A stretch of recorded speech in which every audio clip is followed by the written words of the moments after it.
Hey there, y'all. So today I'm going to be talking about what's in my bull bag, how much it costed, and how you may be able to get similar products for similar prices. So this whole thing, all the materials that I personally needed cost me somewhere around $407. So I'm going to do a breakdown of that. First off, my riding boots. This is just an old pair of my boots. I still wear them, honestly. But they had enough of a spur ledge that I could situate my spurs on there, and you know, they're fine. They're not rough stock boots, which I would really like to get soon. That's probably my next big purchase, but rough stock boots can be hundreds of dollars, at least 160 bucks, and I didn't want to spend that. There's the other one. And we got my spurs. This is something that you'll see a lot of guys spend a lot of money on. And I just bought these Tough One spurs. I think they were 25 bucks, which is like unimaginable to some people for spurs.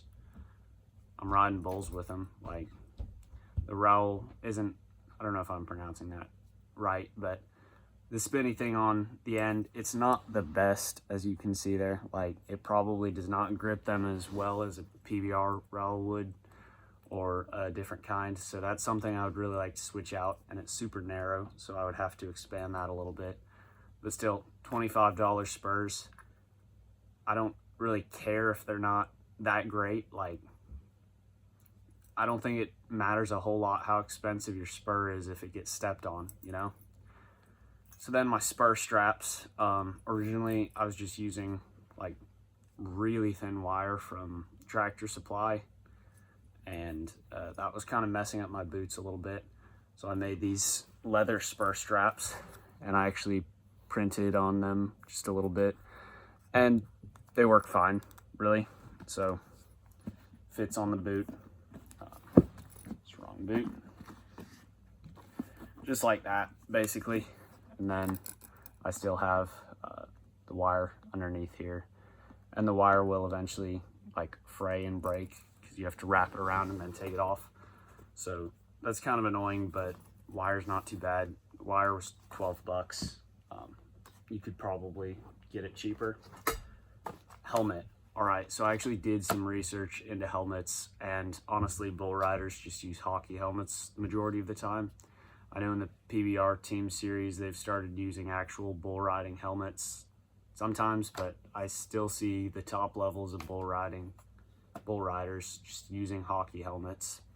So I hopped on a secondhand hockey helmet website. I bought this thing for 40 bucks. Works pretty well. It's adjustable. It's the size I need. It doesn't look as good as some of the bull riding helmets or even some of the other hockey helmets, but it was 40 bucks. So, I mean, that's really just, I mean, it's cheap. You know, that's what this whole video is about. Glove.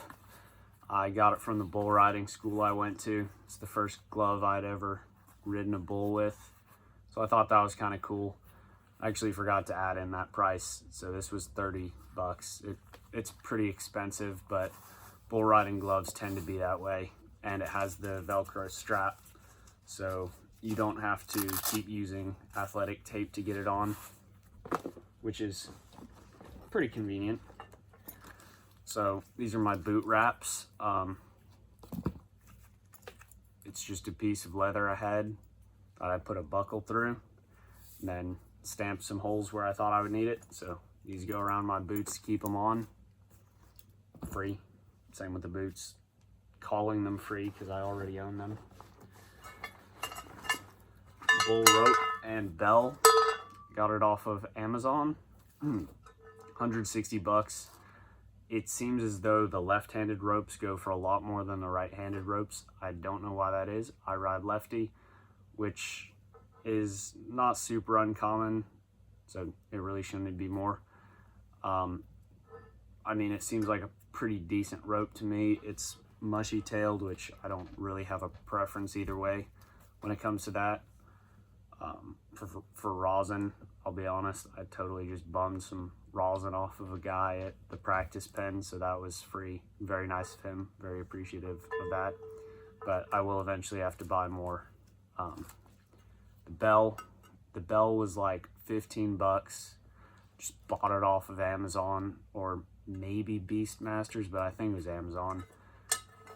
You just need a bell. It just has to be heavy. Like, realistically, maybe you could go to Tractor Supply and get a cheaper bell. This thing is annoying as all get out. It's super freaking loud, so hopefully a bull steps on it soon and shuts it up. I didn't get like a dog collar or anything to attach this. I had it wired on, but was a little worried about that, tearing up the bull, which I wouldn't want to do. And so instead I just got a piece of old like couch leather and tied it on there. See, this thing's annoying. So this was 160 bucks. I don't know if I said that, but bell was 15. This is the big thing that you can go really overboard on, and maybe you should, I don't know. This is my Hillsong, whatever it is, bull riding vest. I really like that it's brown. I got to choose between, I think, brown, black, and gray. And I really like the brown one. I think it looks cool. It's supposedly real leather. Feels like it. It's 160 bucks. That is insanely cheap for a bull riding vest. A lot of them you will see going for 400 bucks. But when you're getting into the hobby, you don't have that much money. And from what I've been told, when you really get into the hobby, that's when you really don't have any money. Yeah, you don't make a lot.